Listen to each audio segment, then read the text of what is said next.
Friday, happy weekend, or whenever you're watching this. I just wanted to give a big shout out to my sister. I just gave birth yesterday, so congratulations. And I hope you enjoyed the episode today. Hello, everyone. Welcome to episode 17 of Backpacks and Stories. I'm here today with Anthony. Hi, Did you say Anthony or everyone. Anthony? Anthony? Well, in Anthony. French, like Anthony, but if you say like Anthony or like in Spanish speakers, they say Antonio all the time, so it doesn't matter. Like some people say Antoine. No, it's Antoine in French. Why don't they call you Antoine? I say, I don't know. They called me Anthony, so well, But you, yeah. but your name in French is Anthony, not Antoine. Exactly. Okay, they're two different names. Yeah. Nice. Well, I mean, actually, it's the same, but it's like one is the French version, the other one is the English version, Mm-hmm. and they gave me the English one. And English. And that's fine. I prefer the English one anyway. Antoine, I don't really fancy it that much. It's my middle name, Antoine? Anthony. Okay. So, would you like to start by introducing yourself? Yes, so my name is Anthony, and I am an average French guy that is actually currently living in Canada. And well, actually, now I have a Canadian citizenship too, so I'm technically Canadian too. So I am a subject of the Queen of England, the King of England. Sorry. Yes. I have never had the honor to have to be the subject of the Queen, unfortunately. I wouldn't have called it much of an honor, but so how long have you been living here in Montreal?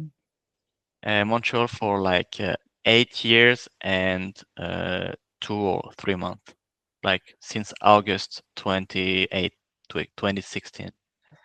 And what brought you here in the first place? Funny question. I guess I wanted to escape poverty. I mean, it's because I was living in Mexico before coming to Canada, and in the end, I had some personal issues, and I was in a kind of bad socioeconomic situation, Mhm. and I told myself, well, I wanted to study a master's degree, and at that time, I had a girlfriend that wanted to go to Canada. Actually, she gave me the ID, so I said, why not? Let's go. Let's go. I go study a master's degree. She would do the same, and then we can settle and everything. So it was okay. I have nothing to lose, so let's go to Canada. Nothing to lose. Mhm. That's one attitude. And how long were you living in Mexico before? 5 years. 5 years, long time. Yeah. Whereabouts? Guadalajara. Do you Mhm. know Guadalajara in Jalisco, the second biggest city in Mexico? And the other question is, what took you to Mexico in the first place? Uh, well, um like some background first. When I was younger, I knew I didn't want to live in France, or at least I knew I wanted to see some other stuff. Mhm. So when I was in my third university year, I went to Greece to study for 1 year as an Erasmus student. And then I say, okay, I know I want to experience that again, to live in some other countries. And at the time, I wanted to stay in Europe. So I say, okay, I'm gonna go to some places where I don't know, but I want to go away, to go abroad. And something funny happened because after my Erasmus year, I went to study for 1 year in Montpellier, in the south of France. Mhm. And then there I met a Mexican girl, but she was just a friend. She had a boyfriend, not like they are married and everything, but it was funny. We had a kind of language exchange, like Spanish French. So we became friends. And then during the summer, she had to go back to Mexico because her visa, she had only 3 months Mhm. allowed in the Schengen space. So she had to go back to Mexico. And one day, I don't remember why, but I was on Facebook at 4 a.m. and she happened to see me online, and we talked a little bit, and she asked me, and so when are you going to Mexico to visit and everything? And I was like, hell, I was studying like some Spanish classes with like some civilizations, and it was like we saw like a kind of TV newspaper or TV like the news on TV about Mm. Mexico and the drug cartels and everything.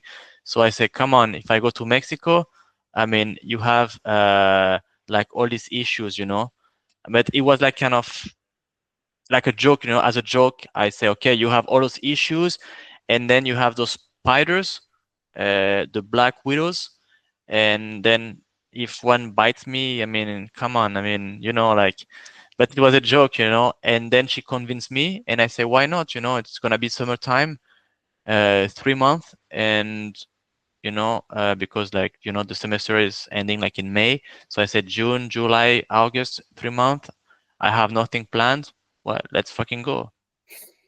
So I went to Mexico during that summer in 2011, Mhm. and I loved it.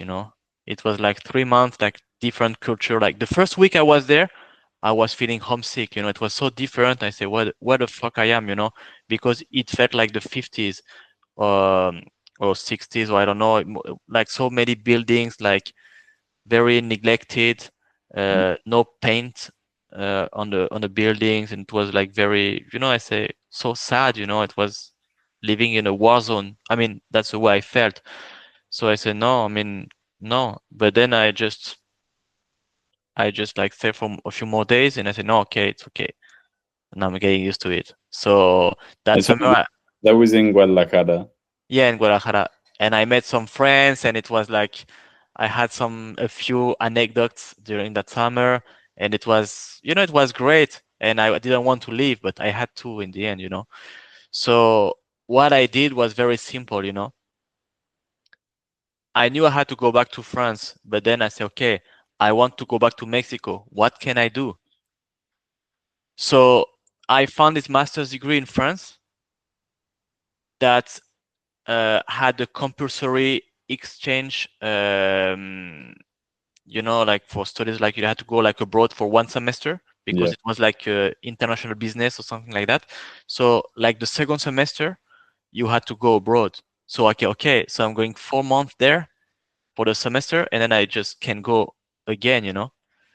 So I went back to France, and I said, okay, I want to go to this university for the second semester abroad. So I applied for it, and it was okay. But then Mhm. I say after that, and so after what? So at the same time, I was at school, and I applied for this teaching assistantship, like a teaching assistant, Yeah. and I applied for Mexico. So I say, okay, I am there. I finish the semester, and then next year, if I am accepted, I stay there, and I can be like a French teaching assistant in Mexico. Yeah. And it worked out. Nice.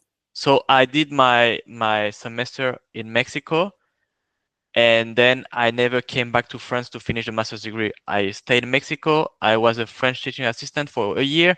Then I managed to renew it. So I did like for 2 years. And then after that time, they gave me like a work permit so I could stay there like one more time. And then you ended up staying for 5 years. Yeah, exactly. And I left like a couple of months before my permanent residence. So I Mm. regret because I, s- I screwed up. But you know, C'est la vie. exactly, c'est la vie. What was it that made you like fall in love with Mexico? Um, the human contact. I mean the relationship between people. It's a very warm culture. It's like all the time, like people are like ready to hang out and let's go and let's do this, and it's like it's a very easygoing, relaxed vibe, and people like they don't take things too seriously. So I don't know. It's in European countries, like even in North America, like people are more like individualistic. Mm. So you do your stuff, and like no one cares, and you go work and then you go home and that's it. Like sometimes you go you gather with some friends, but usually everyone is busy and all this stuff. And there is like completely different. Like the human contact is it's what I like. This kind of social contact, Hmm. because obviously you don't have the same comfort and uh like on the material side of things. You don't get like all the new toys we have here, but at the same time you feel happier, because your life is more active. You go out, you meet some people, you have a good time. I don't know, it's like the vibe. Hmm. And can you see yourself moving back to Mexico long term? Yes, actually, I don't know what I'm going to do in a few months, but yes, I'm actively planning to leave Canada. Like, well, worst case scenario on September. I'm trying to save some money, and then I think I try to get a online job. Hmm. And yes, I plan to go back to Mexico. I would like to get to know some other places too, like maybe Colombia and some other countries in South America. Because yes, I mean, I've lived here for like 8 years, and I think like now it's time to try some new things and Yeah. new adventures, and like, I mean, remember like when I was happy back then, and now that I have like a kind of better socioeconomic situation, well, let's try and be happy again. Yeah, that it definitely does feel kind of the trade-off here that you're kind of selling your soul for this better life, but it's really it's so subjective what a better life is, you know. Money's money at the end of the day, and yeah, it helps to feel comfortable and stable, but it's not what makes real life. It's not what it doesn't. This place doesn't feel so real, you know. Yeah, exactly. It's like life is a risk, and in the end, it's like if you are immortal, you're going to live forever. You can say, okay, I'm going to work like for 100 years. I'm gonna save some money, gonna get a pension, and I'm okay. Hmm. But it's not the case. Your best years are gone anyway. So you are not, we are not immortals. So what can we do? At the end, it's like when you're like 60, 70, 80 years old, if you get there, what do you want your life to have been? I mean, say, okay, I played it safe, but it had no taste. Hmm. Or I tried stuff, I lived life at the fullest, I took some risk. Because sometimes we are like very afraid of what can happen, but it's usually irrational. Hmm. Because I mean, for example, let's say I say, okay, I'm gonna save some money. I'm gonna try to get a job online, like part time. Anyway, it's like living cost of living is not that high in some countries, so I'm gonna get a part time job online. I save some money and let's go to like anywhere. Okay, what what can happen? In the worst case scenario. Okay, you you end like your money ends, but then you can go back to your country or and work again. I mean, it's not a big deal. You tried it out at least. Yeah. So it's like I don't know. It's my point of view. Could you never see yourself returning to France or Europe to live? No, I it's weird because I don't want to live in France. I mean, I like my country and everything.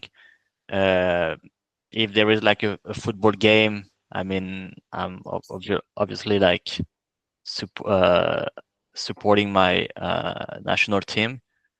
So I want France to win and everything, but living there, mm, full time, no, no. I don't think it's. I live there and I know how it is, and it's not the kind of lifestyle I wanna Mhm. have. You know, Do you it's visit often? once a year usually. Once a year.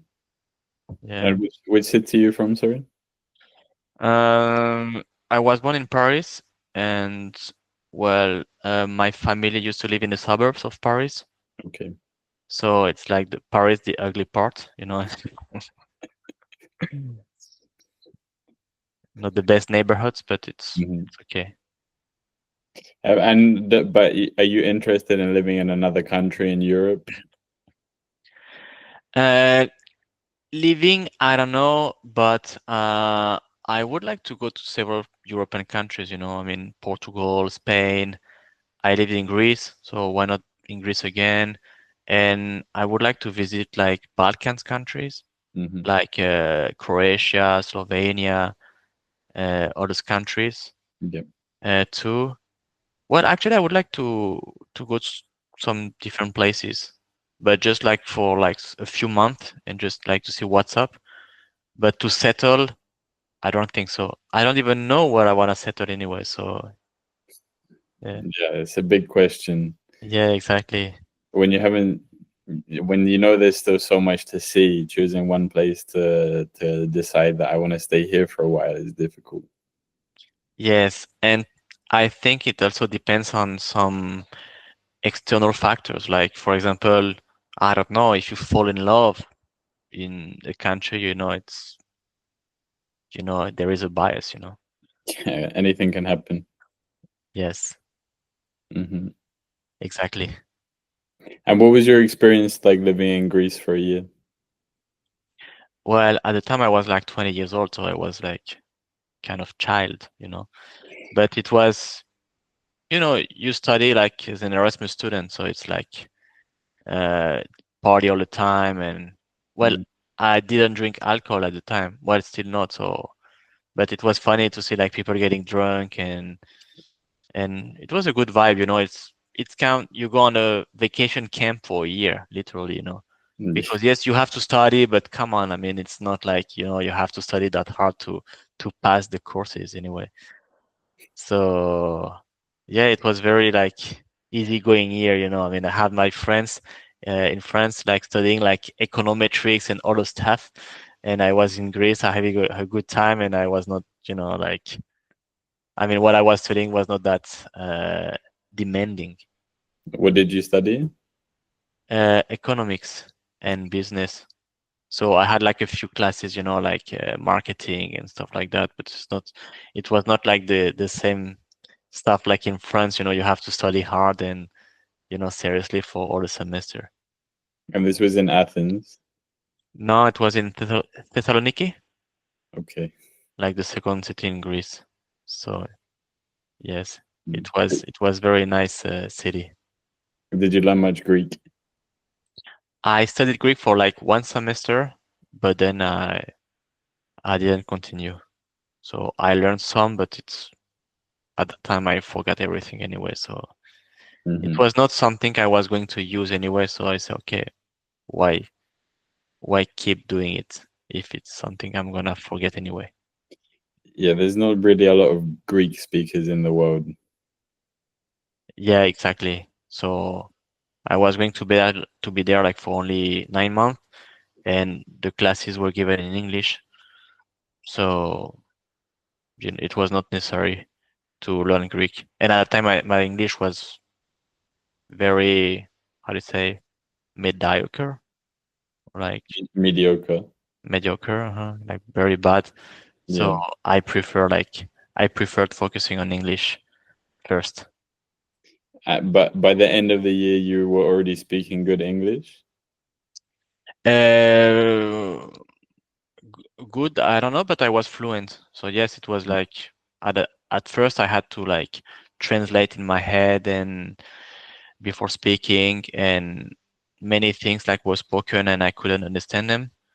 And at the end, it was like natural to me. I could speak and I was decent, not the best one, but I don't I don't think I made many mistakes when speaking, but sometimes like some words, sometimes I don't know how to pronounce them, so it Mhm. was it was a bit hard, but no, I felt very comfortable speaking English at that time after that year in Greece.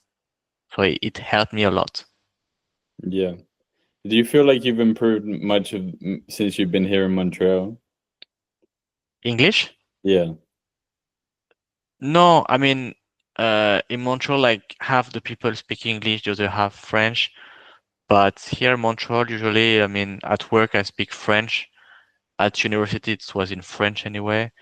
And most of my friends speak Spanish. So it was like Spanish, French, and English, like almost never. Yeah. Yeah, yeah. So this has been like you've held the level that you've been at since you'd kind of left Greece.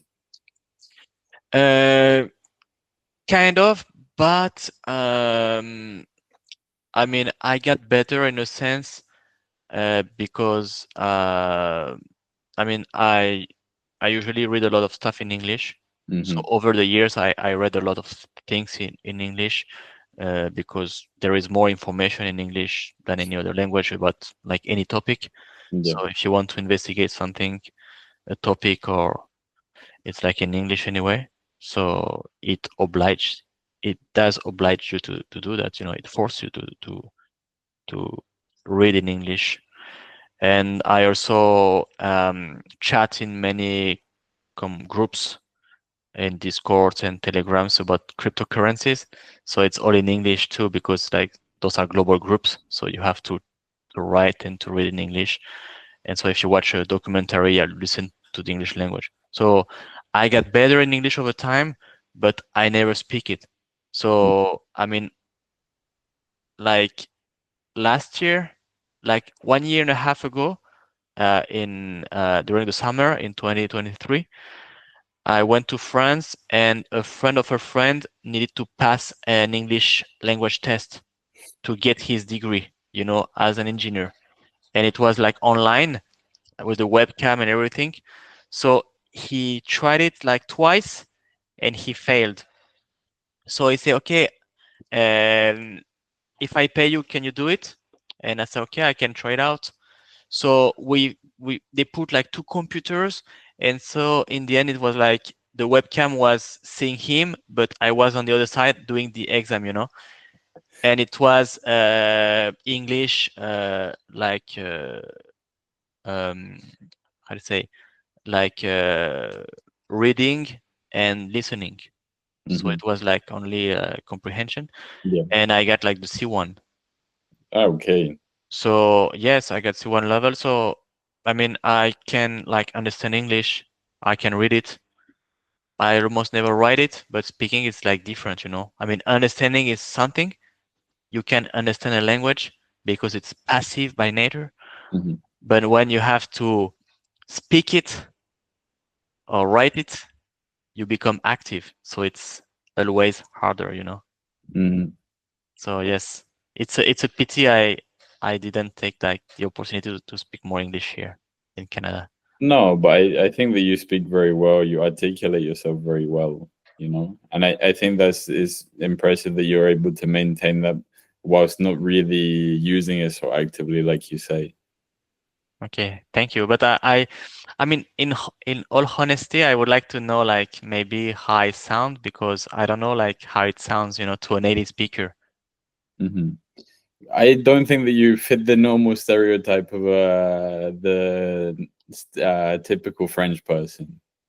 Oh yes, I mean yes, this one yes, but I wonder like if I when I speak, because yes, of course I can speak like a French people with the air and everything very exaggerated.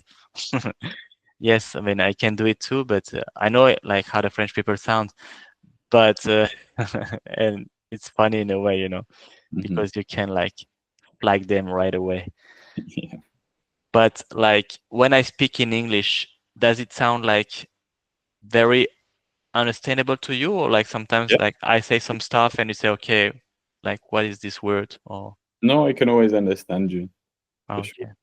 No, no, you speak very well. You speak very well. What do you feel like? Do you feel like it was easier learning Spanish than English?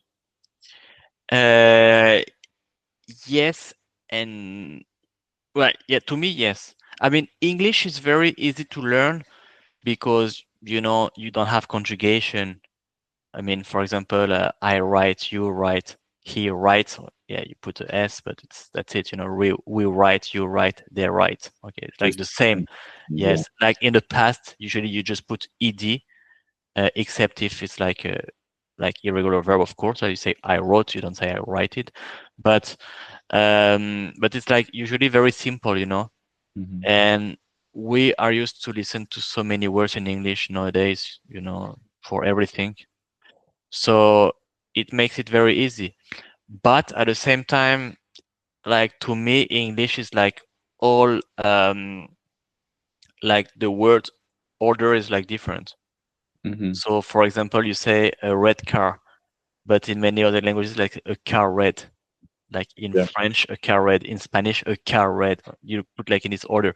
So to me, Spanish is way easier because I speak French as a Hmm. native language and it's a Latin language.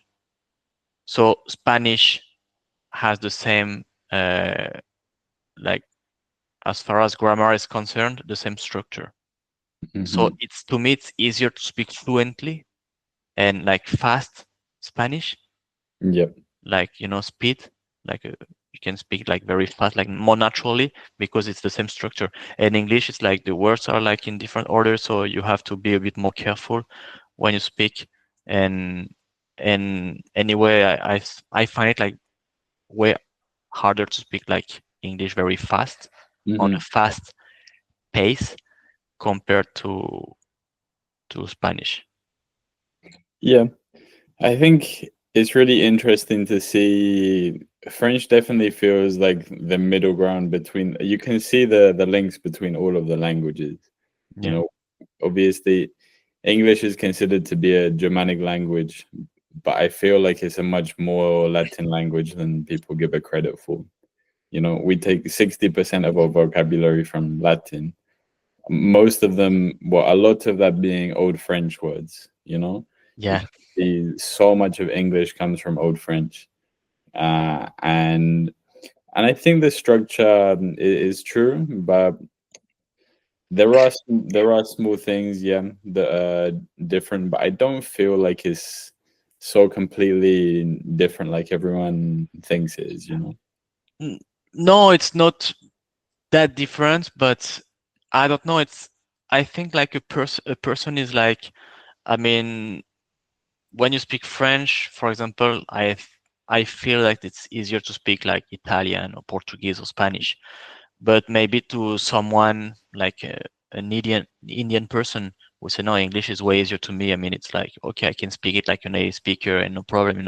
I mean, I think that your native language kind of determines in a way which language is easier to learn Yep. and to speak. Like, it's more natural. And the English language, yes, I had like say 50-60% of its vocabulary coming from Latin, because in a year 1066, so like a millennium ago, Guillaume le Conquérant was like a king from Hmm. Normandy, Yep. France. Yeah. Yes, and he went to England and conquered England. Hmm. So he became king of England, and he imposed the French language on the Yeah. monarchy. The monarch. Yeah. Yeah, so it was like the official language. So basically, like all the important people had to speak French, and the plebs spoke the Old English. I mean the people. But in the end, you had like a mix between like this old language, Old English, and the Latin, like the French, and this mix like created like what is the current English language. But that's why you have a lot of influence from French and Latin in general. But you have even before that, you think of the Romans. The Romans made their way to England. They built our roads. The Romans built our roads. So there was already that influence coming from 1,000 years before that. But England, the thing is, the Great Britain was invaded so many times as well by the Vikings and the Germans and the Romans, that Yeah, it is the product of all of these melting pot. yeah, exactly. Exactly. Because we're Europeans. We've been traveling around that area for thousands of years. Everywhere, everyone was traveling around, invading and trading and doing whatever. So it really is a mix of everything, you know, which is so sad about Brexit. I don't know why we managed to how we managed to do that, why we did it, but we did. So Yes, but I remember the Brexit vote. It was weird because it's like no one cared and said, okay, it will not happen. Why I'm going to vote. So in the end, like I don't know, like 40% of people voted, and it was like the result was like 50.2% to like 49.8. So it was, I mean, yeah, I mean I don't know. I mean it was weird, because a very slight majority won, but in the end, like no one cared to vote because they never thought it was going to be possible. So it's hard to say like if it was really what like people wanted or not. I mean, I think people just didn't understand, and I think people still don't understand. The problem is, I think it affects people a lot more than they do understand. I think the a lot of the cost of living crisis that the UK has been seeing in the past years has come from that, because obviously the EU is our biggest trading partner. You know, it Yeah. makes sense geographically speaking. Who you're going to trade with? All your neighbors, of course you are. Um, but what a lot of people don't understand is that the opportunities that have been taken away for, like you say about the Erasmus program that you did, that we are no longer really able to participate in that. We no longer have the opportunity to go and live anywhere in Europe, the same as everyone was able to go to the UK before and go. Yeah. I know lots of French and Italians who went to the UK, and Spanish, because they wanted to practice their English, and they stayed in the UK for 1 or 2 years, learn English, and then I don't know, went traveling or something. But now people can't do that. It's not easy anymore. Okay. But for example, you as an English person, from the UK, obviously, if you want to go to the European Union for like work or everything, you need a visa. You need a visa, yeah. But as a tourist, it's okay, or you need a visa too for like tourism? Yeah, but I have the 90-day Schengen. Okay, okay, yeah, so I have the same rights as a Canadian or an Australian or a Mexican or a Latino from South America. It's crazy. It's yes, really crazy. yeah, so yeah, it's a huge consequences for people. And people don't know. People don't know. And the thing is, I understand there's not so many people who want to spend more than 90 days in the Schengen area. But there are some people who do, like myself, and I have other friends who would appreciate the ability to go and live wherever we want. It would be nice. If you decided tomorrow, I want to move to Sweden, or I want to move to Spain, I want to move to Italy, no problem. You can do it. Yeah, I understand Europe's not perfect, but it's nice. It's nice to be united. yeah, exactly. And like even for, I mean, like you want to work in another country, or sometimes you have people in England and they want to hire someone from, they need like someone to work, and maybe they don't find like anyone in England or in the UK for the job, and they can like recruit someone from a European country, but now it's like they need to go through the work permit and everything like procedures. So this process is not easy. Yes, it's making the relationship way harder that it should be in the first place. Yeah, and especially as like I was saying before, that we were traveling around for all of these thousands of years, and we built the world together. We built the continent together, and now just to separate away, it is really sad to see. It is really sad to see. Yeah, but what was sad is like, I mean, this vote was like kind of, in my opinion, a joke, and and actually say no, the people voted, but I mean, I think it would have been way wiser to make another vote, to confirm this trend, because I really feel like the people didn't take it seriously, and in the end, like the result that came out of it was not the desired one. But No, no, no. But again, I think that has to do with the fact that people don't understand. They don't understand what they thought they were voting for, what they thought they were voting for. They were lied to about anyway, and all of this just it's really sad that there is so easy to trick people. yeah, they thought like it was like a make UK great again. Yeah, pretty much. Yeah, before it even, what I mean, Trump had like this stuff in 2016, like Mhm. make America great again, but maybe UK had this idea way before. I know the idea was floating around since it really started to pick up his momentum in 2014 with Nigel Farage, um, and then 2016 was the year. 2016 was the year we had Brexit.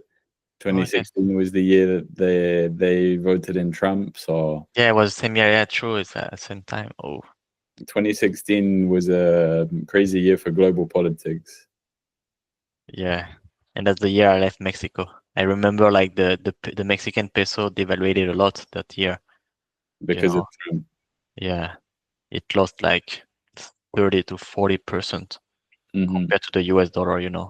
Because everyone was like the market was, worried, Trump was going to put a wall and everything, In the end, he didn't do anything, but I mean, it was all irrational, It was, and the British pound, uh, yeah, also devaluated a lot, because before it was like £1 was like €1 and a half, and then it was like to No, it wasn't that. almost parity. No, it wasn't that high. It was about 125 in 2016. I believe 120, 125. Are you sure? It was €1.50 would have been Yeah, because 20 years ago. I'm checking the chart, and in 2015 it was like 140, and then yes, Oh, it was really? In 2015. yeah, and then yes, it was like 130 in 2016. It was like 130, but it was like 140 in July 2015, Hmm. and all-time high was like 150 in 2007, Really? 2007. That was Yeah, the all-time high. Okay. yeah. So that And what was is it now? 110, 107, 120 now. 120? Yeah, Really? yeah, it's on the rise. And not for long, I don't think. It's going up.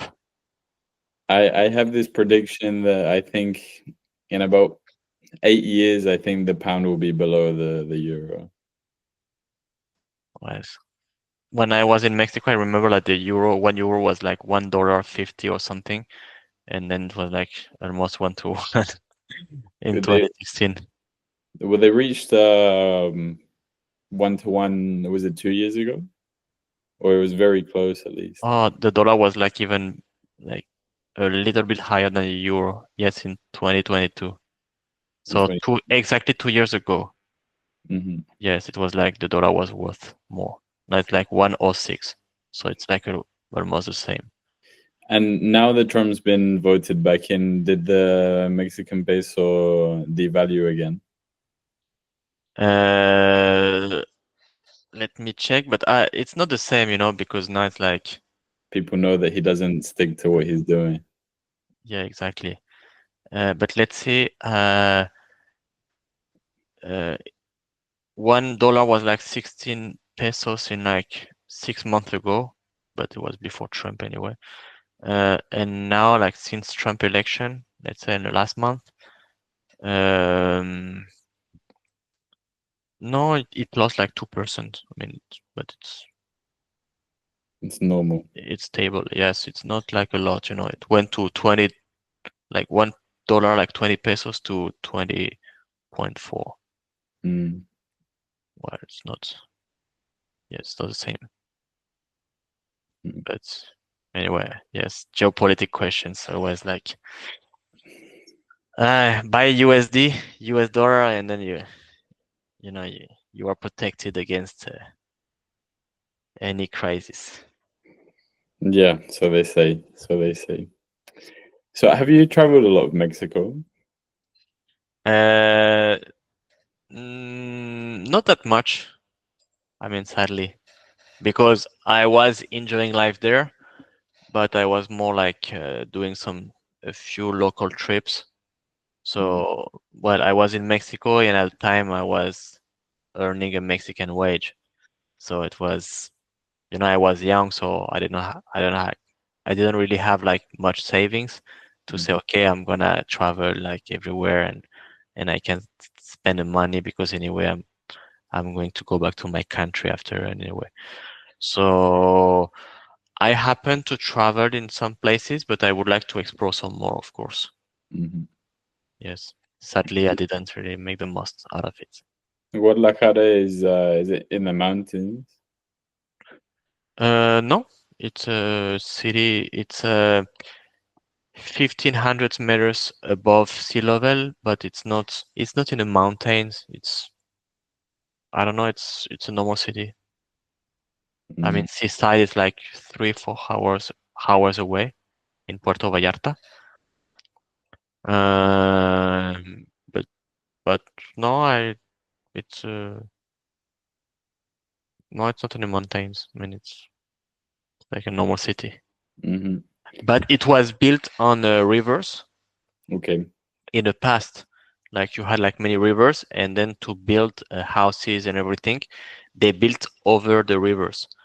So during summertime, when it rains, and like it's like heavy rains because it's for the climate, it's like the like rain season during the summertime, and it like you get a lot of like floods and like inundations across the city Hmm. because the infrastructure is not you know made for that. I mean, it's not like the system is not made to absorb so much water coming from like heavy rains, Hmm. but it's always been the case. So sometimes you go to some part of the city and it's like inundation, Destroyed.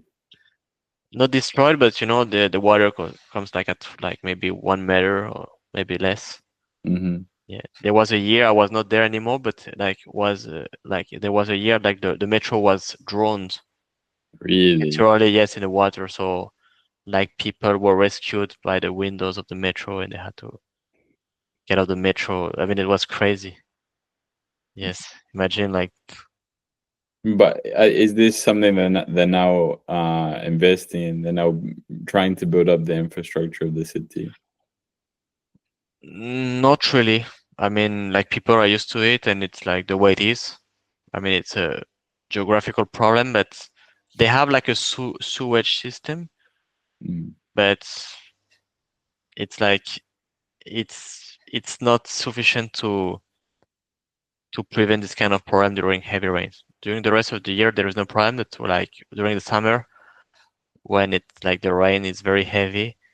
Uh, yes, and they say like in Guadalajara it's like chaos. Um, because in other part of the country it's not the case, but in Guadalajara it's always a chaos during the summertime when it rains. And like this year, like this summer, I was in Guadalajara during the summertime, and on the on Avenue Lopez Mateos, you had like a couple of holes in Mm. the on the highway, not a highway like, but in the city, it's kind of highway in the Yeah. city, and you have like holes. I mean, it just you have like a hole, it's like, Okay. yeah, because of the water and everything like before, like it just broke down. I mean, I don't know how to explain, but it's like, yes, I mean, so the road was blocked because there was like a hole, and Yeah. yeah, so it's crazy. It's crazy when you try to build a city and go against nature in some places. Yeah. But how old is the city? How long ago was it built? Guadalajara was founded in, I don't know, maybe 500 years ago, I guess.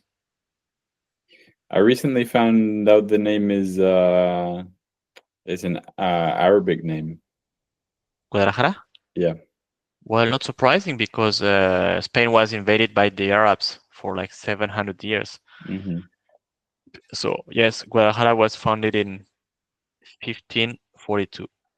So, like 500 years ago. Coming up on the 500-year anniversary in 18 years' time. Hmm? Be the 18 in 18 Yeah. years' time will be the 500-year anniversary. Yeah. Yeah, exactly. You're gonna be there to celebrate. Yes, maybe. But you also visit Mexico every. You said you tried to visit there every year, no? Yes, I mean, usually I go like twice a year. Twice a year. Yes. This year I went on like 2 or 3 weeks in April. Then I went like 2 months during the summertime, and I'm going back like in 2 weeks. Ah, in 2 weeks you're going back, spending the Christmas there. Yeah, going like 1 month to escape the winter for a little while. When you come back, it's gonna be hell. Yes. Every But time I go like in this period, in Mexico, and I come back in January, it's like always a shock. You come back like second week of January, it's crazy cold, and so hmm but we got one. the first snow today, no? Yes, not much, but yes, it was a little bit. It At was snowing first. for a few hours. Hmm? It was snowing for a few hours, but it was too wet to settle. Yes, at first I thought it was like rain, and I said, oh, okay, oh no. But then I saw it was like snow, and I said, okay, it's good. Yeah, it's nice. It's nice to snow. But I can imagine after a few months of the snow, constant snow is too much. No, snow is nice actually, because when there is now snow, it doesn't, it's not cold. Mhm. Because during the winter you have like cold days and days that are like very fine. And when there is no snow, sorry, like it's very nice because you go outside, there is a snow and it's beautiful and it's not cold. It's not Yeah. that cold. But you have like other days, it's like no, no, no, no. It's so cold. Like you have this wind, and you have those kind of on the floor, like those plaques of um, ice. No, you Mm. have like snowy days, very nice, and icy days, like the worst. Icy days, like the wind, you can feel it until your bones, Yeah. into your bones. It's horrible. These are the -30, -40 days. Yes, exactly. But when it's snowy, it's like, I don't know, like 0, -5, and it's fine. Easy. It's pleasant. You get a good jacket, you go outside, and it's fine. Hmm. Yeah, and it's pretty as well. Like when the snow sets, like I'm looking forward to seeing the first snow, the first, when there's like a foot of snow, half a meter of snow. Yeah, it's gonna be nice to see. I Are you haven't seen ne- it like that in a long time. no? Where did you come? When did you arrive in Canada? Well, last year I was here between July and December, but I left on the 2nd of December. Okay, so yeah, so too early for snow. There was a little bit, but it didn't settle. No, Yeah, it was like a few days after that. I think they got the first snow in Toronto. yeah, And then when I came back in the middle of May, it was 30 degrees here. So yeah. So yes, it's going to be your first real winter here. yes, first and last. Well, never say never. Never say never. Never say never. But it's It- I'm pretty sure it will be my first and last in Montreal. Maybe another city in Canada, but for now, no. okay. But yes, you're gonna see the like like hopefully like those 15 to 20 centimeters of snow. More, no? It depends. Like if there is like a snowstorm, Yes, it's gonna be a lot of But normally, well, sometimes you get 50 centimeters, maybe up to 1 meter even. 1 meter. Uh, Maybe not that high. during a day. Yeah, I don't know. I don't know how high it builds up to. How high have you seen the snow build up to before? Well, usually in the streets, like the early in the morning, they remove the snow. So, but usually it's like I would say like 50, 15, 20 centimeters, but like half a meter, like 1 meter, like no, 4 foot. No, I It never would be a saw. lot. It would be. Yeah, it depends in which part. Like maybe in a forest Mhm. or in the woods, maybe you could get that. But in the city, they will not let it happen anyway. Even in the parks, so do In they? a park, yeah, in a park it can be higher, but more than 30 centimeters or 40 maybe centimeters, like at worst. But yeah, 1 meter, I mean, it's like almost like half your height. So More than half your height. Yeah, yeah. it would be. It would be a lot of snow. It would be a lot. Oh, do you remember the worst year, like the heaviest winter that you saw here? Uh, Honestly, no. I don't remember which year because it's like 1 year. Each year is different.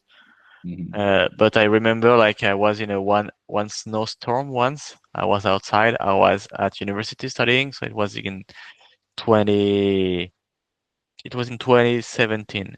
And after school, I was working in a warehouse, Yeah. doing some pallet building. You know, you have like Hmm. some like big trucks, and you have to remove the box from inside the truck in a warehouse. And after school, so I left. I had to leave school very fast to catch the metro and then the bus to get there. You know, in the industrial zone. And I remember that day, I had to get off the bus and then like walk for like 15, 20 minutes to get there, you know. Hmm. Uh, so I crossed the highway that day and I started walking and I could not. It was so like there was a snowstorm and it was like the wind was so strong and it was very, very cold, and I had like my big winter jacket and like gloves and everything. And I was like, it was so cold and I was like, no, I'm not going to survive. I tried to get there and I said, no, I cannot, I will never reach it.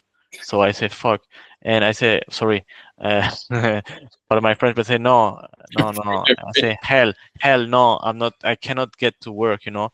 So I went back and I went to the nearest bus, kind of bus stop, and it was so cold. And then I said, "Okay, come, please, bus, come fast because I'm going to die here."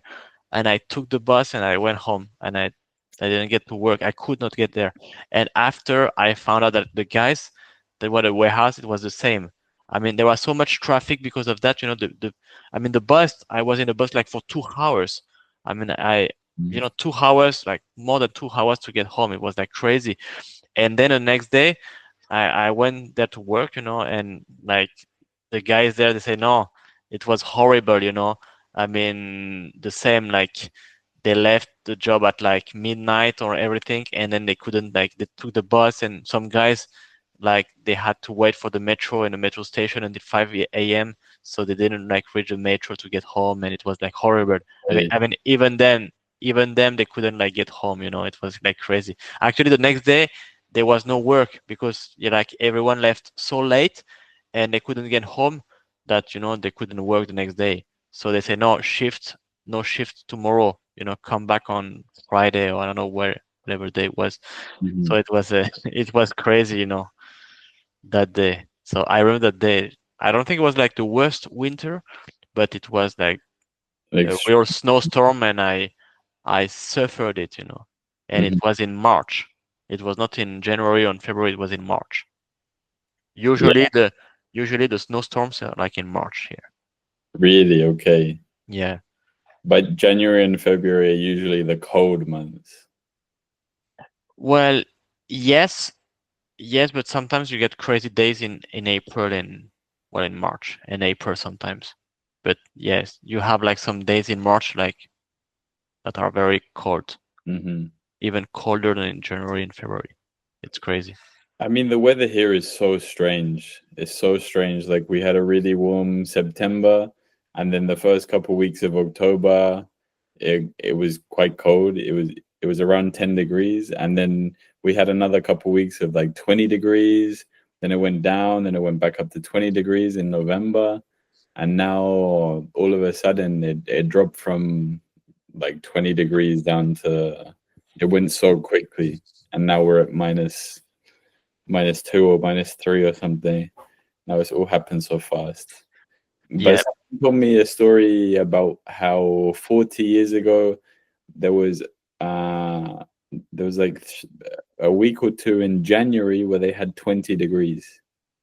really? Yeah, Oh, yeah. But I've also heard a story about how they had snow in July one year.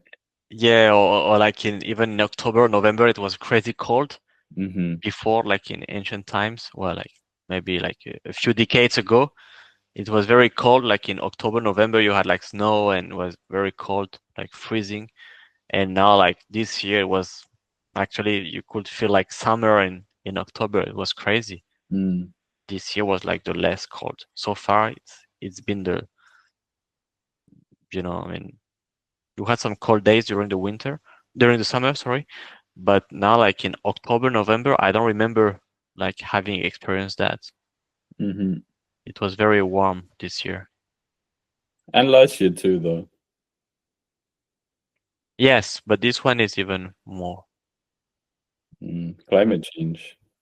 But Yeah, I think that we're gonna have quite a cold winter. I think it's gonna get really crazy. could be, like it could be payback, payback time. We can't have it too easy. But do you do any winter sports? Do you do any snowboarding, skiing, or skating?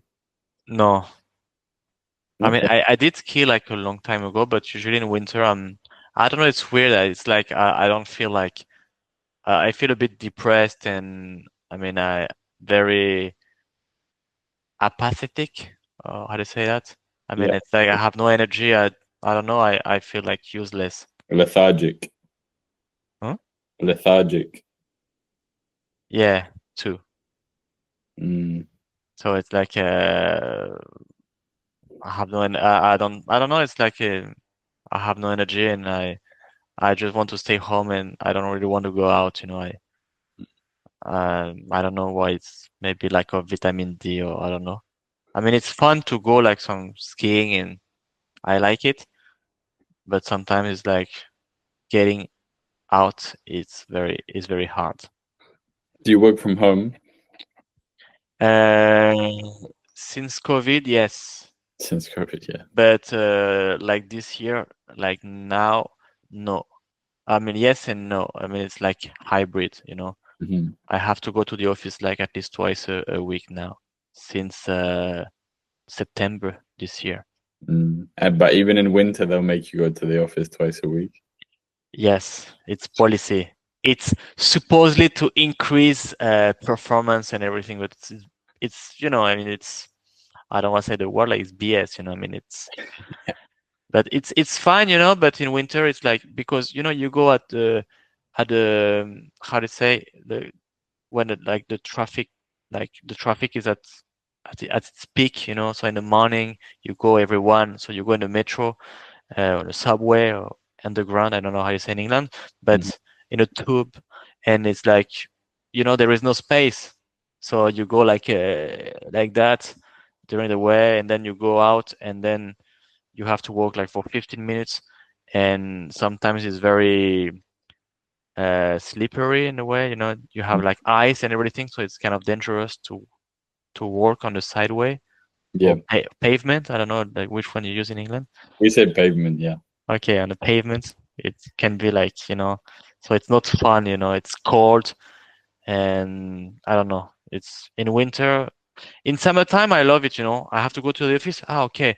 I get a bike in like Mm. 35, 40 minutes across the city. It's very nice. You take the bike, there are like so many uh, bike lanes in the Mhm. city. So it's really, I love it. But during winter, it's like, oh, No, no, no. But to think that we have it easy now, how people would have had it even 20 years ago, 30 years ago, 40 years ago, 100 years ago, the no, winter must have been horrible. yes, but imagine the first settlers. Those who arrived in the 16th century.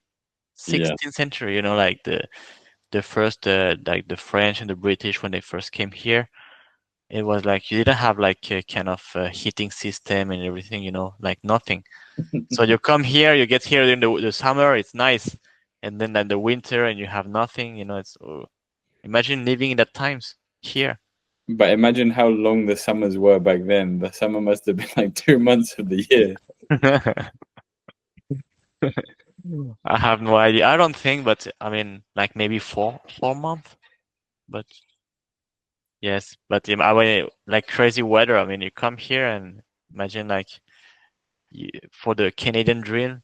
I mean, you travel from Europe to the new world for a dream, and and you get to experience that. No Yeah. electricity, no heating system. I don't know. I mean, yes, it was crazy. Natural selection. Have you traveled much of Canada? No, no. I mean, in Quebec a little bit. I went to Toronto, Ottawa. Uh, but yes, outside Quebec and Ontario, no, I Yeah. didn't. No, Not to the East Coast, not to the West Coast. no, not yet. You plan to? Wes, I would like to, but sometimes it's like, I don't know, it's weird. You live in a country and you say, okay, I have all the time in the world to do it. So, okay, I'm going to do it soon or a bit later. And then like time passes and it's okay, I didn't do it. But sometimes, I mean, you are studying, you're working, daily life, daily chores, you have to do that. You don't have like really like time to sometimes like, I mean, you have to make a choice. You want to visit family, so you go back to Europe and then it's okay. I go see my friends in Mexico and then, you have Mhm. a limited time. You cannot like have like 20 weeks of vacations a year. So you have to make choices sometimes. Wish.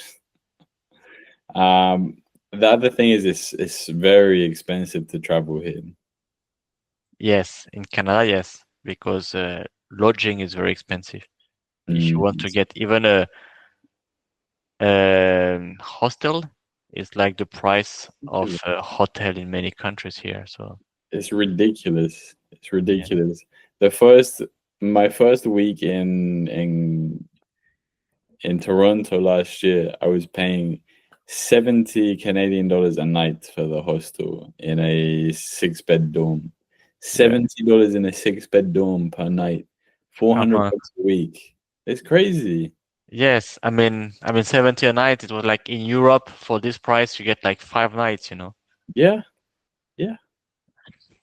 It's really insane. I know Europe's got more expensive too, but it's still nowhere near as bad as this. The worst I did in Europe, I think, would have been in Amsterdam, maybe in the summer in Amsterdam, and there they charge like 40 euros a night or something. But no, here it's really bad. But there's also not so many backpackers, and the backpackers who are here, they come to live, to stay. So they find accommodation, they find rooms to stay in. Yeah, because you can find a room like for like five, 600. So and then it's like, Here, like yes. In Toronto, no. yeah, in Toronto it's more expensive. In Toronto it's like more like yeah. Horrible, so bad in Toronto. Did you like the city? Um, to visit, yes, but it's too big for me. I mean, it's like in Mexico. You go to Mexico City, it's not a jungle, but it's too big. I don't like when it's too big. Montreal is a bit like Guadalajara, it's like it's a big city, but not that big, and you can like move quite comfortably. You can get to point A to point B. And in Toronto, I mean, I'm used to take the trains, the suburbs trains in France and everything, so all my life. But I get to Toronto and I see the different metro lines, and I say, okay, no, I'm lost here. I don't know where to go. I It's mean, amazing. yes. So it's fine, of course, to visit, especially during the summertime. But to live there, it would be like too crazy. Oh, it's very expensive as well. Very Yeah. expensive, very disorganized. I think that what people say Toronto has is like is multiculturalism, which is true. It's very multicultural, but I don't think it's worth it for what you have to pay, you know? Yes, but it's because it's like, you have in Canada, you have like, let's say, three big cities, Toronto, Montreal, and Vancouver. Mhm, So Vancouver, it's a bit like far away and it's very expensive too. Toronto, it's like the same. Like people, when they come here, they say, okay, Toronto, because yes, it's a big city and like everyone, like, they, mhm. they go like to Toronto. And Montreal, like, was in a way saved by the French language. So the French, no, but yeah, but I mean, the It's true. the French language like repelled a lot of people, say, okay, no, I don't want to live in Quebec because French and everything. So that what spared Quebec in a way, but it's changing. So Yeah, because I think now people realize that they don't need to speak French to live here. yes, and many people from like English speakers, they come to Montreal and say that it's the best city in Canada. Like everyone says Montreal is the best city to live in Canada. Mhm. So that's why many people come now. Like they can live in English, like no problem, no issue. Like Yeah. you speak only English, you can still live here quite And fine. they get so much more for their money. They get, you have such a bigger space for the same money or less money that you're paying in Toronto or Vancouver. Yeah, exactly. I mean, the minimum wage in Toronto is like, I don't know, like maybe $1 per hour, like $40 a week. So maybe in Toronto, like minimum wage, you make like 150, $200 like extra, but the rent is like twice the price. And Yeah, it's not worth it. No. yeah, exactly. So I say, I don't know, like, I mean, maybe the language barrier, I don't know, like Toronto, but yeah, to me, it's too expensive. It's too overvalued. Hmm. Yeah, 100%. 100%. Is there another city in Mexico that you could see yourself living in? Another city? Well, I heard about Merida, Okay. the Caribbean side, the other side of the country. Um, but it's very hot. It's very like a lot of humidity. So during the summer, like it's too hot. I heard. I've never had a chance to go there, but yes, it could be this kind of city. I mean, a city that is not too small, not too big, and like in a good place. Mexico City, like no, never. Uh, some other cities, like why not? I mean, you have some cities in a seaside, like on the coast. Mhm. Maybe Colima, but Colima they say like it's more like a village. So maybe a city like Merida looks like appealing, Yeah.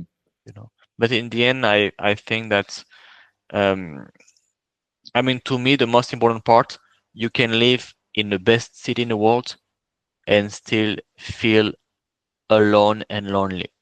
And you can like sometimes like live in a city that is kind of, not that good because like many issues and maybe like ugly city or whatever, but you love it because like it's the experience you're living in the city, like in a place, like the people you've got there and like kind of your life. Hmm.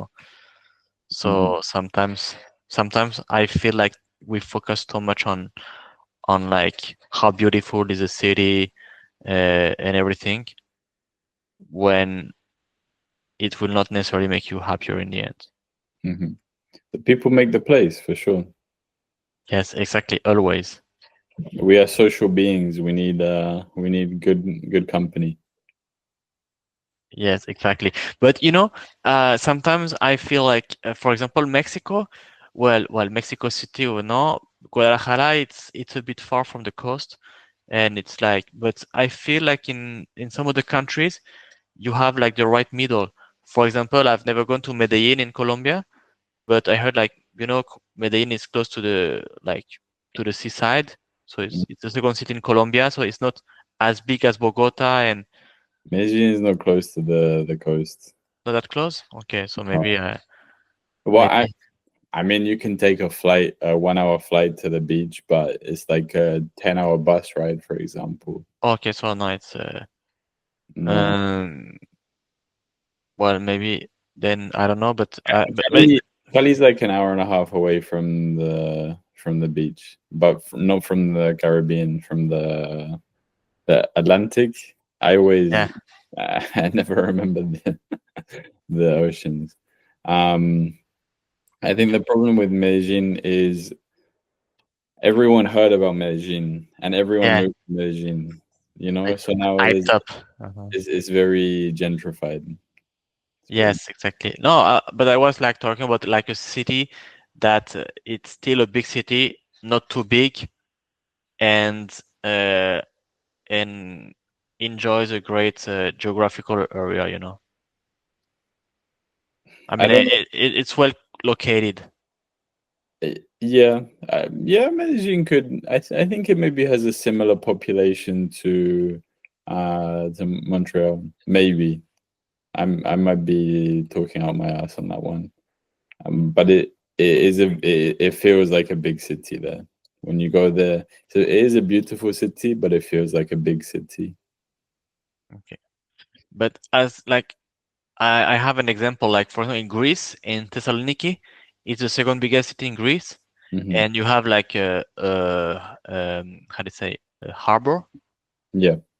So I mean, it's very nice because it's like a big city, but you still have the sea vibe. I mean, you have the sea, the fresh air from the sea, and you can like at night you go take a walk on the seaside, and it's very relaxing. It's very nice, like this kind of big city, not too big, but you can like have the mountains very like close, mount Hmm. and the sea too. I mean, it's like the best kind of city in the world. I mean, Yeah. we cannot have it all, but it's Yeah, I do think about that. I think it would be nice to be by close to both, but to find a good place like that is difficult. It's complicated. There are for sure, but Barcelona. Maybe in Europe, it's like I feel it's like a bit more simple to find. Or I don't know Asia, but in Europe you have like a few places like that, Thessaloniki, Barcelona. Then like on the socio-economic side of things, it's different, I mean, maybe it's hard to find a well-paid job in Barcelona. I don't know, but well, I also can't live there. yes, I mean, well, you could still, Make it work. I'll make it work one day. yeah, you could marry a European citizen and That's the plan. One day, have to get the yeah. passport back. But you can apply for like a working holiday visa. No, because think before we didn't need to have one, so they don't exist. Ah, no. No. This year they were talking about they want to make a program called like the Youth Mobility Program. Um, the idea was for it to be like a kind of like a 4 year Schengen visa, basically. That Brits can go and live and work anywhere in Schengen for 4 years, up to 4 years. But obviously, the UK government aren't willing to talk about that yet. So eventually there will be something, but for now, the only option I have is to go and live in Ireland. I can live in Ireland, stay there for 4 years, and then become a citizen of Ireland, and then I can go. Yeah, it is. It's I mean, as an English person, you can live in Ireland like with no. We have something called the I can't remember the something trade agreement. The Okay. what's it called? The something Okay. trade UK and it's an agreement that goes. It's called the free trade agreement, but it's Yeah. something like hundreds of years old, I think. Well, maybe less. I guess because Ireland became independent like 100 years ago. I guess it happened when Ireland gained their independence. So it's been around a long time. So that's not something that Brexit could split up. So yeah, we can live in Ireland and we can become Irish citizens after staying enough time. But I know Ireland is different. I respect them and their culture, but I don't think it's different enough for me to want to stay there for 5 years. Yes, and actually, well, I know. I mean, there is a kind of rivalry between like Ireland and England. I mean, you can see that in even in the rugby, like having rugby games, like even Welsh. I mean, like everyone is proud, Welsh against English, Scottish against English, Irish against English. I mean, they all want to win against each other, French against English, Huh? France against England. Yeah, but France is like, history, but inside the UK, and Ireland is not part of the UK, but you include England and the UK, and inside the UK, I mean, Yeah. even I guess like a Northern Irish, even a Welsh person, you say, okay, are you proud to be English? And like they will never accept that. I But mean, then, no, but you would have to ask them are you proud to be British because they're not English. A person yes, from Northern Ireland is they're British, not English. no, but for example, you have a person, that say to a Welsh person, you're Welsh, no, you're English. I mean, it's the same shit. And they say, okay, of course not. I mean, they will answer, I'm not English at all. I mean, what are you talking about? I mean, they have their pride. I mean, they are proud of being like Welsh or Yeah, Scottish.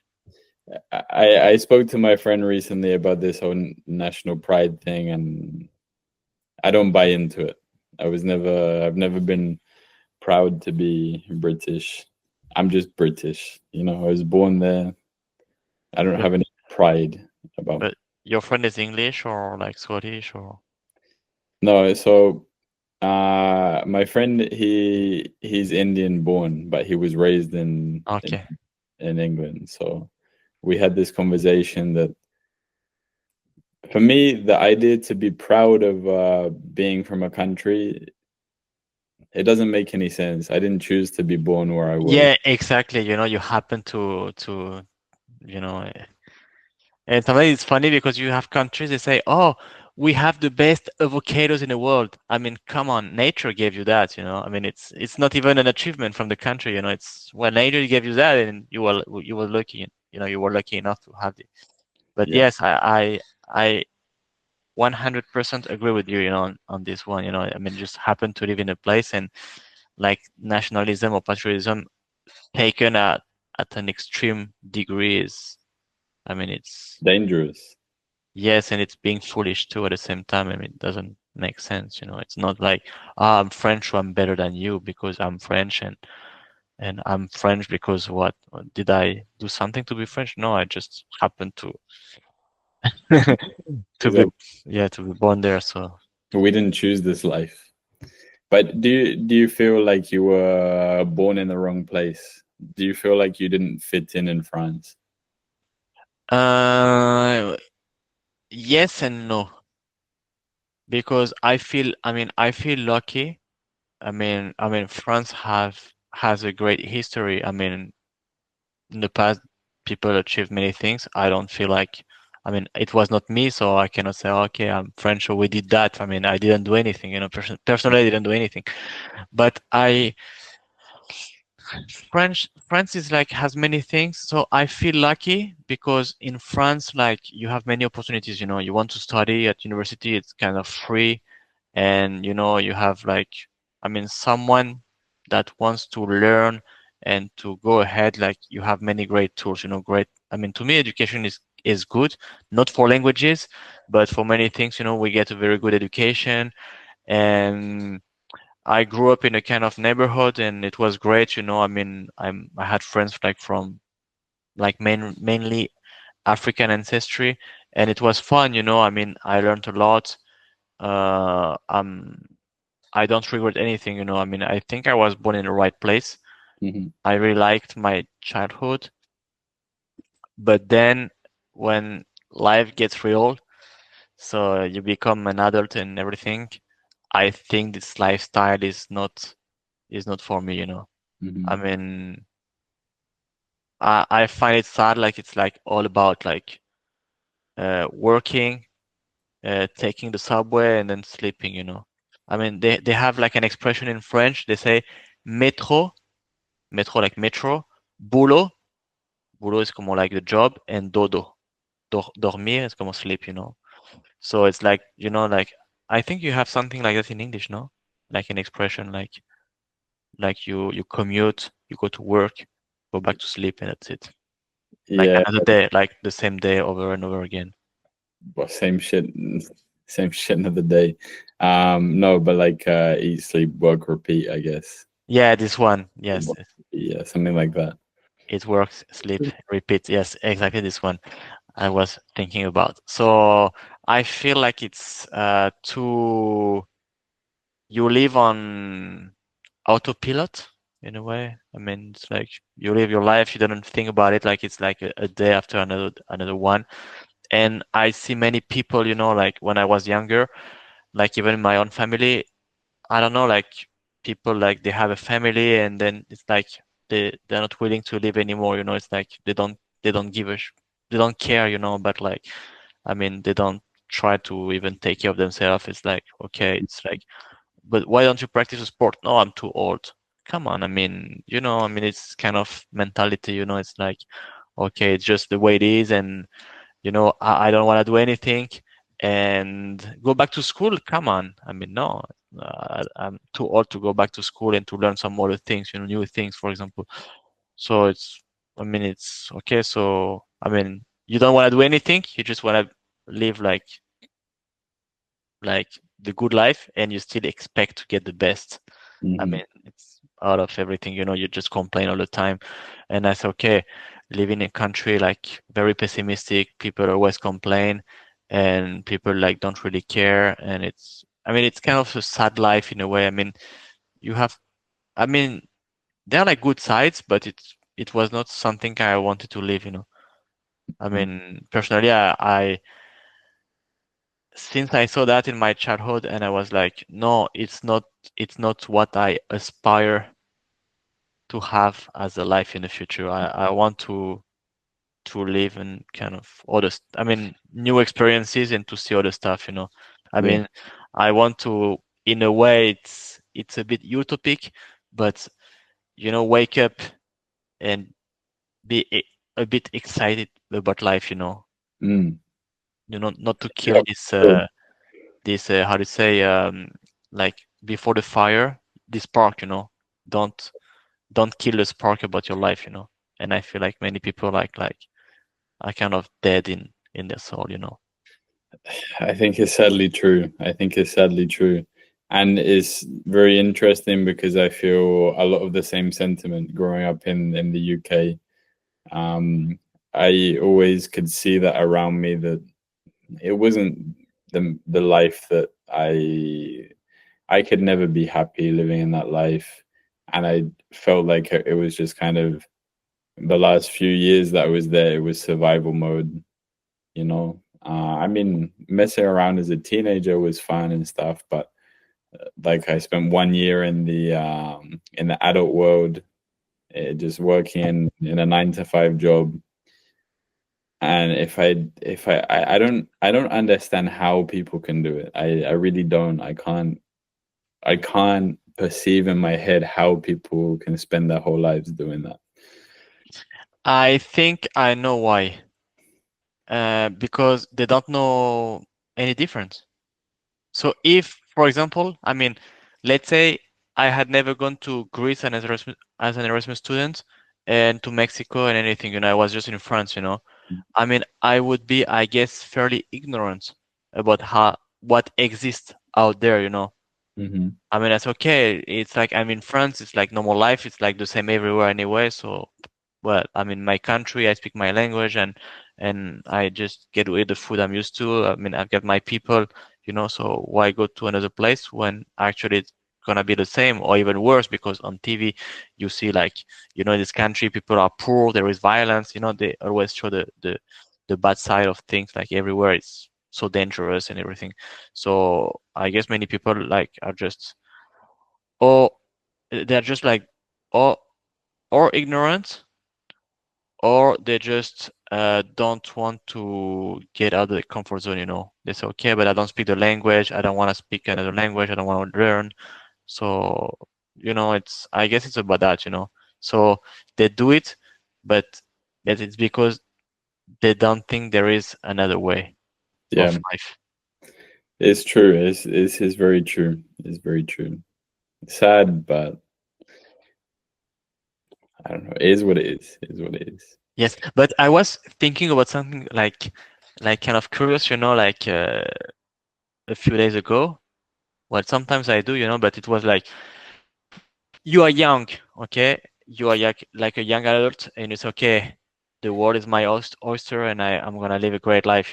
So okay, I'm going to be an adult, so I can do like whatever I want to do whenever I want. It's gonna be so great. It's gonna be so great, because and then I was like, I've been working here like for 5 years, since 5 or 6 years since I finished my master's degree. And I was thinking about that like recently, and I said, okay, I told myself, uh, I mean, I would like to go, I don't know, to another place. Why don't I, why don't I just do it? And I say, yes, but I have my job, I have my apartment and like money and I mean, it's like you get all those kind of excuses and all like the stuff and you say, okay, I can do it, but I can't do it at the same time.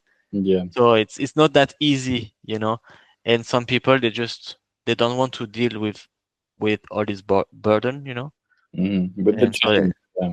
yeah, they don't want to like say, okay, I have this apartment, so it's like I have to sell my stuff, I have to get some money, I have to do that, like the logistic, the money, and everything, and say, okay, no, it's too hard, it's too difficult, so I give up even before even starting. But next year you're gonna make it happen. Yes, but I had to plan it. I mean, okay, I have to make a plan. I cannot like just go now because I mean one has to live too. So it's like, okay, what can I do? Okay, I'm gonna save some money, but then I'm not gonna have this money forever anyway. So what can I do? Ah, okay, I can like in the past I gave like some French classes, so I could do that online. I mean, I could be like a French teacher to make a living. I'm gonna make like X quantity of money. Can I live out of that? Well, if I live in a country like Mexico, Colombia, or Bolivia, any country like in South America, well, I can make it. I mean, I can have a kind of decent situation. So yes, I have some savings. I Hmm. get a job, part-time job, so I can enjoy life. I'm not tied to a job, and I can like live a kind of relaxed job at least for a couple of years. And then I say, okay, what can happen? The worst case scenario. Well, I run out of money, I lost my job and I don't manage to find another one online. Okay, I come back to Canada, I get a job, I make some money. Okay, but at least, You tried. yes, exactly. Yeah. Live with no regret. Live with no regrets. Very good. So before we finish up and I ask you my last three questions, do you have any questions for me? Uh, any question for you? Mm. Um, yes, I mean, like, what do you think about about everything we talk about? I mean, because I said like many stuff. You didn't like talk a lot, but I mean, what about you? Like your life. Now you're in Canada, and like. What do you aspire to? Like, what's it's like your kind of ideal life or your dream, at least for the next 3 years? Well, I mean, this is always going to be my dream. This, if I could one day make something of this podcast, that would be amazing. If I can go around, just talking to people around the world and make enough to live a comfortable life and save some money and eventually find somewhere that I want to call home and buy a little piece of land between the mountains and the sea. It would be nice. It would be nice. That would be really cool. I think that's kind of the goal. Just one day find that place that I want to call home and Yeah. start my family and stuff. But for the next 5 to 10 years, I see myself on the road traveling. I want to see the majority of the world, or I like to get through at least 2/3 of the countries of the world. I think I Okay. used to So say every country of the world, but it's a very big goal. Um, we'll see what happens with time. so like 140, 150 countries in the world. There are 197 in the world. Yeah, so it's like 2/3. It's like about like 140. Yeah, 120, 130, but yeah, 140, 150. Well, you have like 55 in Europe. So if you go like Italy, like in a few days, you can go to Italy, Vatican, San Marino. Then you get to Switzerland, Monaco, Liechtenstein, because you have like some very small states, you know. Yes, yes, but I don't want to just pass through. I'd like to stay at least Yeah. a few days a week in those places to see a little bit. And I think I'm at 32 now, 32. So I'm about 1/6 of the way. Okay, like even 1/4, yeah, almost 25% of the way. Yeah, and 25% is 50 countries. I still have a bit to go for there. I hope by the in maybe 2 years' time, I think I'll be around 50 countries. Okay, what are the next stops? I mean, more like That's in which continent? I mean, do you plan to? what directly after Canada, I'll spend a few months in Europe, and then from there, I'm choosing between a few ideas. Like I still have to do Mexico and Central America, Venezuela, Ecuador, um, and the Caribbean. But then I also would like to see India and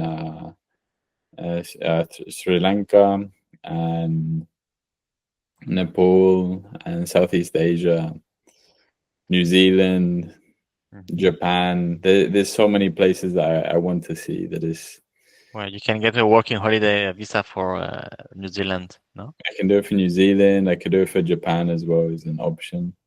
Um, but I also don't know if I'm because I came to Canada and then when I got here, I felt like I wasn't ready to do because they gave me 2 years. They gave me a 2-year visa, and I would have preferred that they just gave me one, and then I could have come back and done my second one. But they gave me 2 years, so for that reason, I felt like I had to come back now, and that's why I decided to come back and stay this 1 year in Montreal. Um, in New Zealand, I can choose. I can do 1 year at a time. I can do up to 3 years there, and 1 year at a time if I want. But I don't know. I don't know if I'll be ready to commit to another year or 2 years in one place. Okay, Canada, New Zealand is like home because those are like properties of the king anyway. So But that's the thing. I think after living in South America, I didn't spend so long there, but I spent 4 months living in a small town in Colombia to coming here to a big city in Canada. It was just yeah, so different. it's so different and it's not what I want right now at this point in my life. I don't want to be in a big city in a first world country. Uh-huh. It's not the same experience. I think New Zealand might be a bit different because it's a lot smaller and it's a lot more natural. I feel it's easier to be with nature there, but we'll see. We'll see what happens. Okay, but if you go to Venezuela, tell me your. I wanna know your experience, because like like in these times, it's. I mean, I would be very curious about like if you go to Venezuela, in these times, like to know what's up. I really really want to go.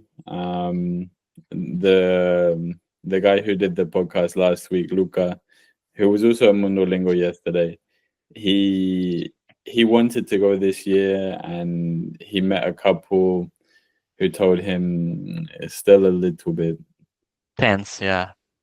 and now it's even more complicated with their situation. So it's for me it's the number one country that I want to visit in the world is Venezuela. Yes, actually, yesterday I talked to a guy, from Venezuela. The bald Uh, guy, huh? the bald guy.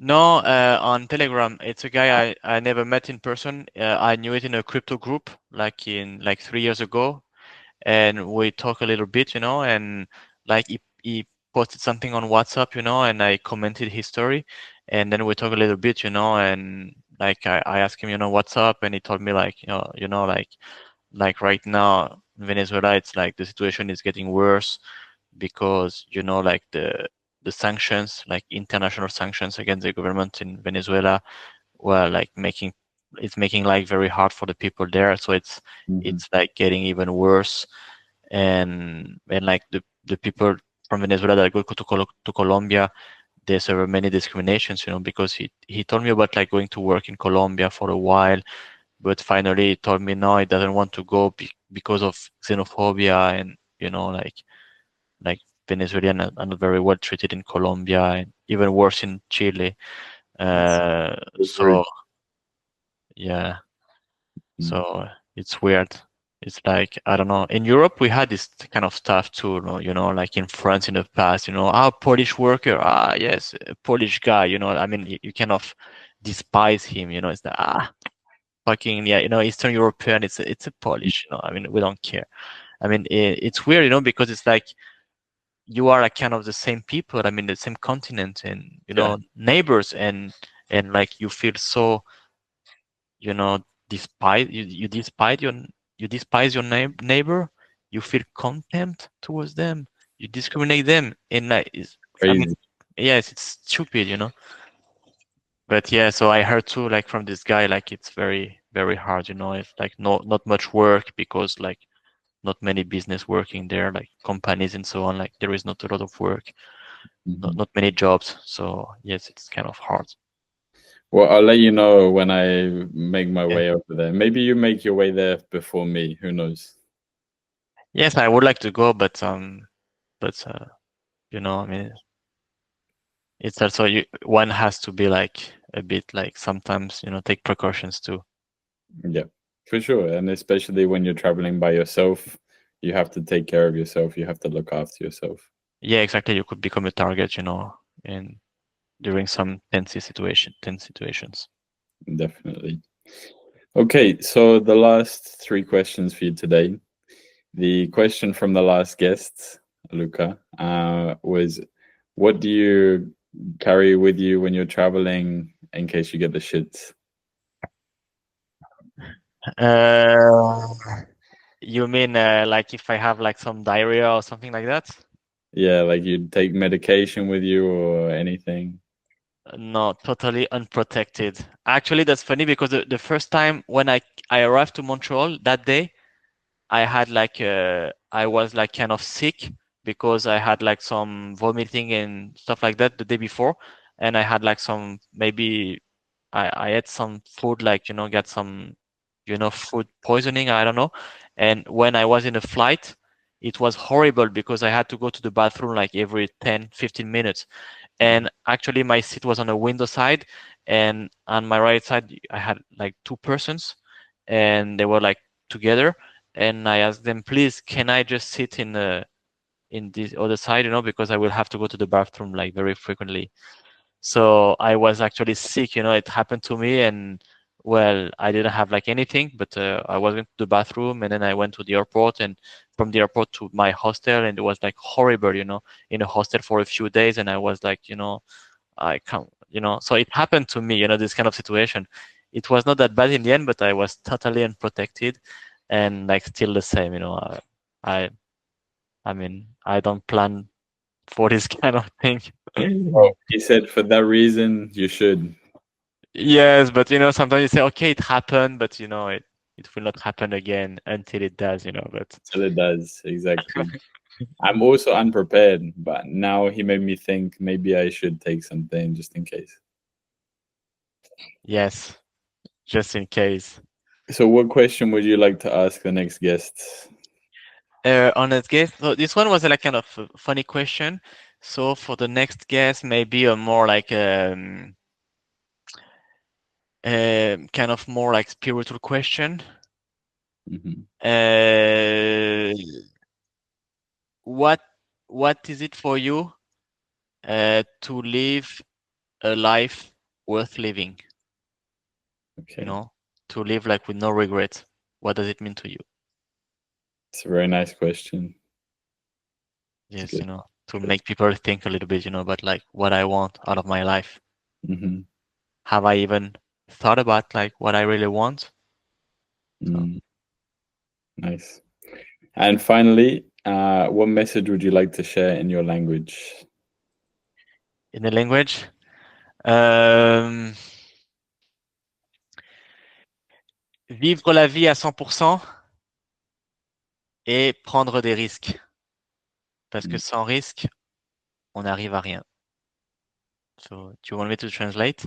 yes, please. Okay, it's like try to live life at 100% and take risk, because a life without any risk is not worth living. Very good. Very nice. Very, very important message. Yes. Well, thank you very much for your time today. It was a very nice chat. I Yes, enjoyed hearing about your indeed. story and your perspectives. Thank you to you too for like inviting me. It was Yeah, like a very nice time, and well, I hope that our conversation can be like kind of inspiring for some people at least, or like be some kind of food for thought. food for thought. Well, Yes. thank you everyone for listening. This has been episode 17 of Backpacks and Stories.